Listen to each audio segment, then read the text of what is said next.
Hello everyone, I hope you are doing well. Today we'll talk about how to fix or how to solve the problem of UltData app. We click on settings. Here we click on apps, default apps, app settings.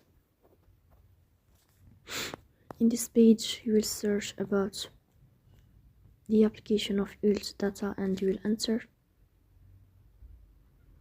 Here in this page of app info you will go to first stop and you will click OK.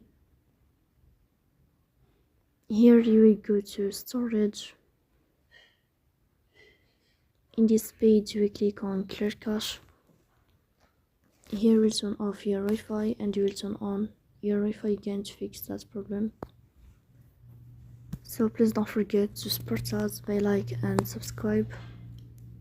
See you next time and thank you for your watching and your attention.